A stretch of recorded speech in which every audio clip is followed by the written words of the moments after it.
Hello. Today we're going to take a look at this war without an enemy, English Civil War, 1642 to 1646. There's a ton of American Civil War war games out there. Not so many on the English Civil War, so it's refreshing to see a good game covering that period in this war. Um, the game is published by Nuts Publishing. It's been designed by Scott Moore. And in the video today, we're going to take a quick look at the components and do a very quick intro. And then there will be a separate video looking at doing a full-fledged review on it. It's a war game for two players. Plays in 60 to 240 minutes. The 60 to 240 minutes because of the different scenarios that are included in the game.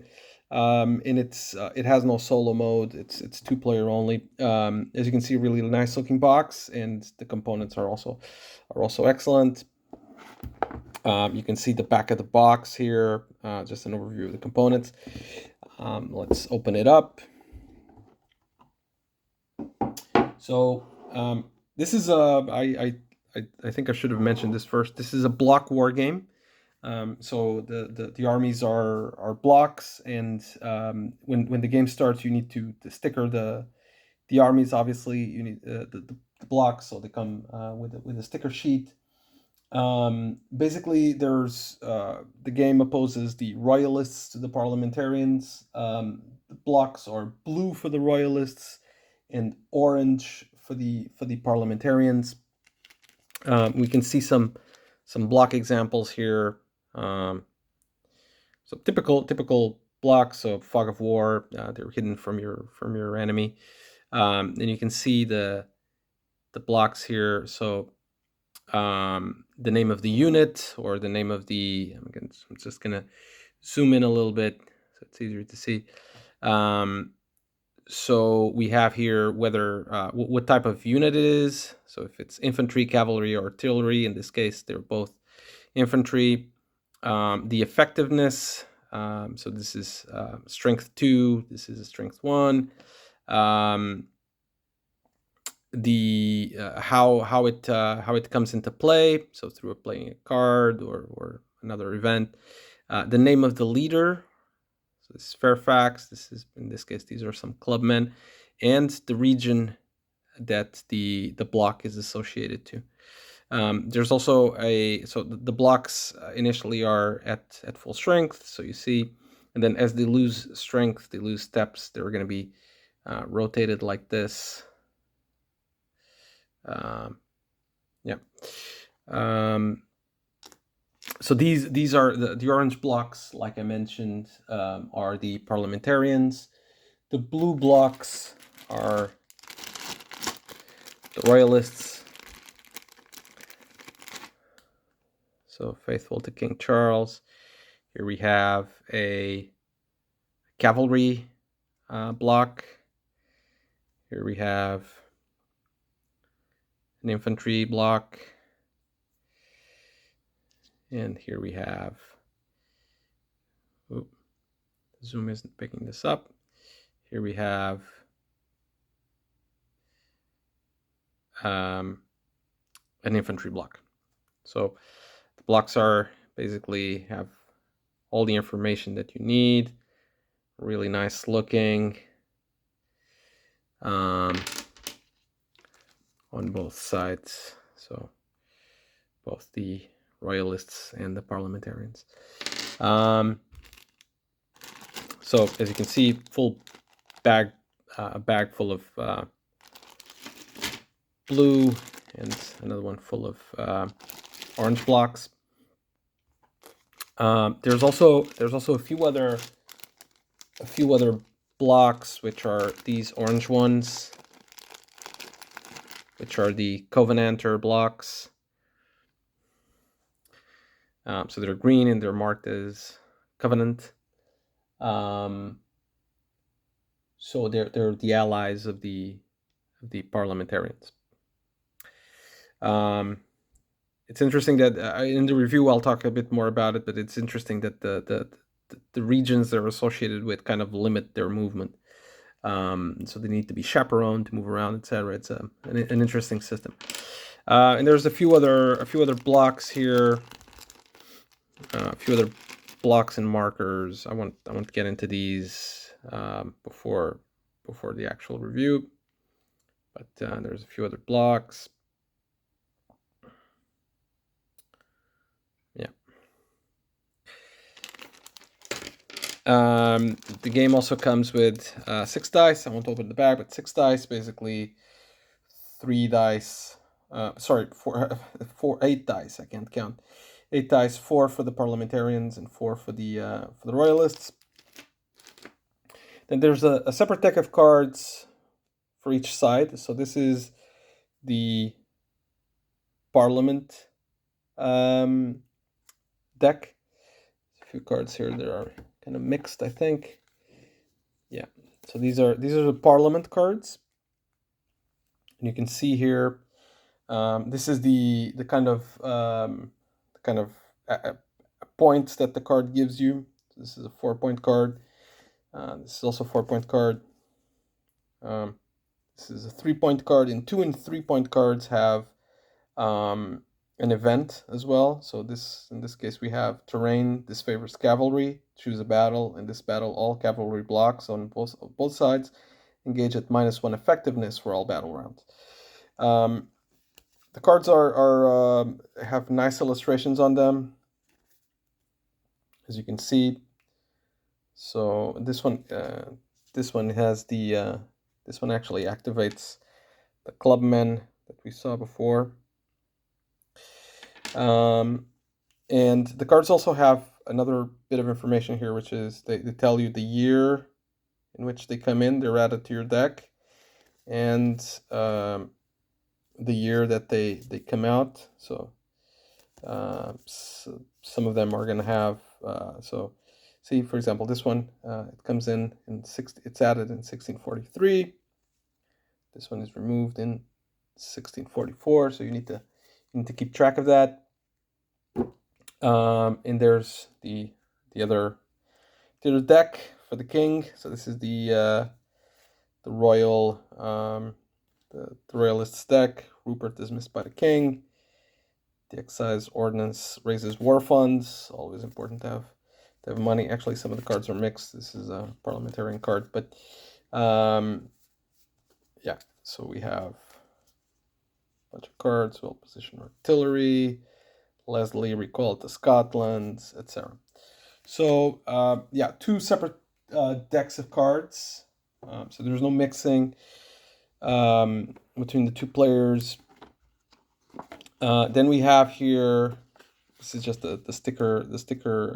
I've kept it just to show it. This is the sticker. Zoom out now. This is the sticker sheet with all the stickers that you're gonna need to put on the blocks. This is the battle mat, so it's not mounted or anything. The battle mat, and the objective of battle mat is that you move the units here to do the battles. So you move them from the map to here. You've got a round tracker here. You've got the sequence. This side is the attacker. This side is the defender. So sequence, and basically this tells you where to place. This is actually you can play without this, but it tells you, it helps you to keep track of the round, and that's why you have this round tracker here. Helps you to keep track of the round, the sequence, and it tells you where to place your units. So engaging infantry, routing cavalry, the reserves, firing infantry, artillery, and pursuing cavalry. So you know where to place them. So that's the battle mat. Then we have a couple of player aids, so that show the most important things on the game. So the game turn, sequence of battle, storming, sallying, supply phase, etc. So we have a couple of these. This is the other one. So each player gets his own. This is an overview of the setup. So this is September 1642, 1644. 1644, and September 1642. So that one, so each of these is one for the royalists, one for the parliamentarians. Then we have the rule book.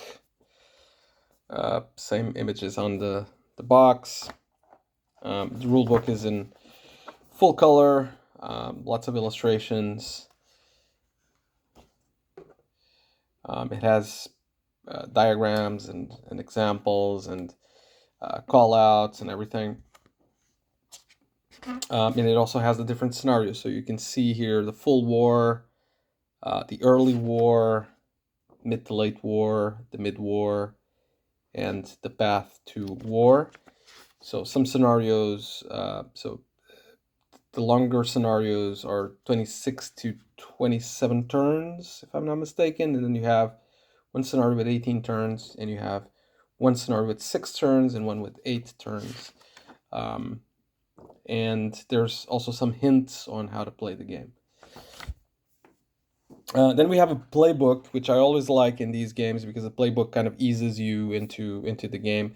The playbook has two things. It's the same format as the rule book, but it has two things. One is it has an extended example of play, which you can set it up and you can follow it, follow the turns and the explanation. It's got a really good explanation of some of the different actions and things you can do, it can't do.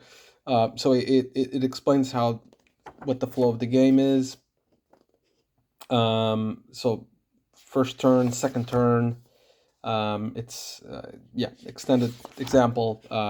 Obviously, if you've already read the rules, it's easier, or if you've seen the video, it's easier to just do this extended example of play before playing to get a feeling of things.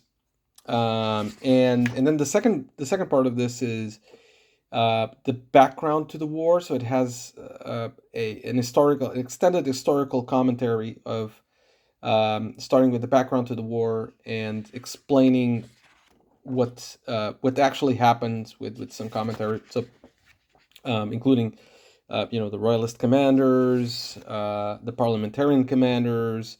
So it's basically a mini the card advantages. The card events, explaining why these cards exist in the game, and it's really like a mini history book that's included here. So that's a really good add-on. And now I'm going to try to show you the board. The board is probably the most impressive thing in this game, from a components perspective. Don't get me wrong. Let's see if I don't butcher the opening here.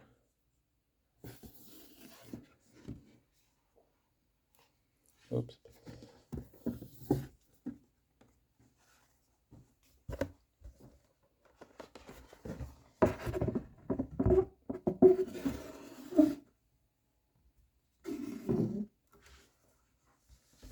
Not as easy as it looks. I'm gonna just flip it around here. Try to get the space.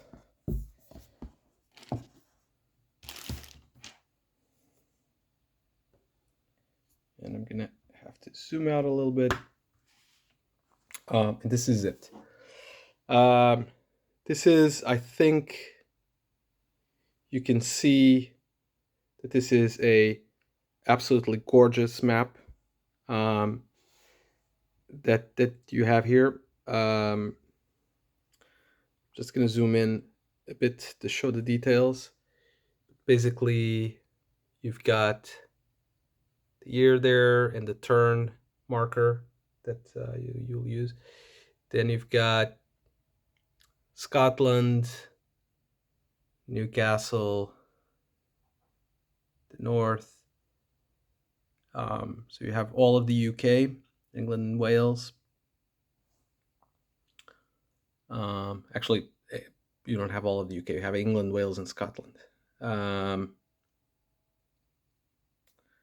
Oxford, Bristol, London, coming down here to Plymouth. And you've got here the Irish Sea and Ireland, showing a little bit there. You've got here at the bottom got another track for the points. This is where we'll track the points. And here you have Le Continent, which is basically France. Just gonna zoom out. I would say it's one of the most impressive war game maps that I've seen. This is right up there with some other maps. Like in this case, I'm gonna shout out give a shout out to a non war game. It's Brass Birmingham. I think has a map that is in beauty equivalent to this one. And it's just a gorgeous map. I'm gonna show it like this. It's just a gorgeous map, and it's very functional. It's gorgeous, but it's also very functional. And I'll talk more about it in the review, but yeah, you get an idea of the components of the game through this video, and like I said, there will be a more in-depth review of the gameplay and just what are the pros and cons for this game. Thank you, and see you in the next video.